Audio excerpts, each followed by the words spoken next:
Hey guys, welcome back to our channel. मेरा नाम है शांतनु और अभी भी एसबीआई क्लर्क प्री का एग्ज़ाम देके मैं सेंटर से बाहर निकला हूँ।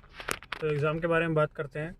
सबसे पहले इंग्लिश का मेरा वो खुला था सेक्शन। इंग्लिश में जो है एक पैसेज आया था। पैसेज जो था वो था उसके बारे में, फार्मर्स के बारे में कि उनकी जो सॉइल्स होती है उसको टेस्ट कराते हैं, उसके बाद फर्टिलाइजर्स का यूज़ करते हैं। वो उसके ऊपर कुछ था कि लैब भेजना पड़ता है उन्हें सॉइल को टेस्ट कराने के लिए, उसमें बहुत टाइम लगता है। तो एक नई डिवाइस का जो है इन्वेंट किया था किसी डॉक्टर ने।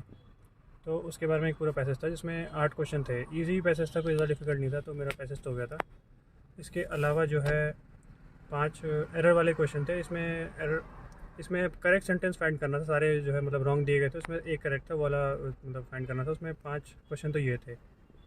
इसके अलावा जो है एक एक जो होता है सेंटेंस में 3 वर्ड दिए होते हैं, उनको अरेंज करना होता है करेक्ट, उसमें मतलब कि रीअरेंज करके मीनिंगफुल सेंटेंस बनाना होता है। उसके थे 5 क्वेश्चन।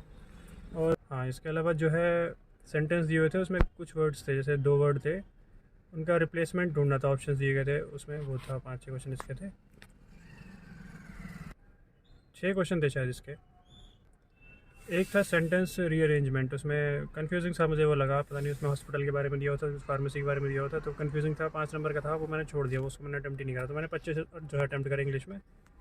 इसके बाद जो है फिर क्वांट का खुला। क्वांट में वही अपनी एक डीआई थी, बहुत ही ईजी डीआई थी। मतलब डेटा डायरेक्ट दिया हुआ था, उसके क्वेश्चन हल्के से लंबे थे लेकिन ईजी डीआई थी। मतलब डीआई वो हो गई थी। उसके बाद सिंप्लीफिकेशन के क्वेश्चन थे 10, सिंप्लीफिकेशन ईजिली हो गई थी। उसके बाद नंबर सीरीज़ के क्वेश्चन थे 5, उसमें से भी मेरे 2 मैंने शायद नहीं करे, 3 कर दिए थे उसमें से। इसके अलावा जो है अर्थमेटिक थे 10 क्वेश्चन, ईजी क्वेश्चन ही थे वो भी, लेकिन ज़्यादा अटैम्प्ट मैं कर नहीं पाया उसमें, 2 सारी अटैम्प्ट करे। तो इंग्लिश में मेरे जो है शायद 24 अटैम्प्ट हुए थे उसमें, सॉरी मैथ में जो है मेरे क्वांट में 24 अटैम्प्ट हुए थे। उसके बाद रीजनिंग जो है सबसे ज़्यादा ईजी लगी मुझे। 4 साढ़े 4 में बचे थे मेरे, जब मेरा सारा ही उसमें कंप्लीट हो गया था रीजनिंग में।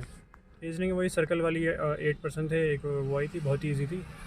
उसके बाद 10% 2 रोज बैठे थे, जो 5 तक कुछ मतलब पर्सन बैठे होते हैं, वो वाली एक पजल थी। इसके अलावा थी 8 स्टोरी बिल्डिंग थी, 8 फ्लोर थे उस पर, एक वो वाली पजल थी। एल्फान्यूमेरिक सीरीज़ के थे 5 क्वेश्चन और 3 जो है सिलॉक्स के क्वेश्चन थे, इजी थे जो कि। और सर्टेन नंबर की थी एक पजल, बहुत ही ईजी। मतलब सारी पजल बहुत ही ईजी लगी मुझे, तो एक एक बार में बन रही थी, बिना किसी पॉसिबिलिटी के आराम से बन जा रही थी। बहुत ही ईजी लगी रीजनिंग मुझे। वही 1-2 छोटे मोटे क्वेश्चन थे, नंबर दिया था उसमें, और प्लेस पे जो डिजिट्स हैं उन पे 2 ऐड करना था और बाकी में 1 माइनस करना था। उसके बाद पूछा होता कितने रिपीट हो रहे हैं। एक क्वेश्चन तो ये था। बाकी एक वर्ड था, एक नंबर दिया था उसमें, वो पेयरिंग बतानी थी, वो था। उसके बाद एक वर्ड में से कुछ लेटर्स दिए हुए थे, उसका मीनिंगफुल है कि नहीं है। उसमें मेरा मीनिंगफुल तो नहीं आ रहा था कोई भी, तो मैंने वही मार्क किया था।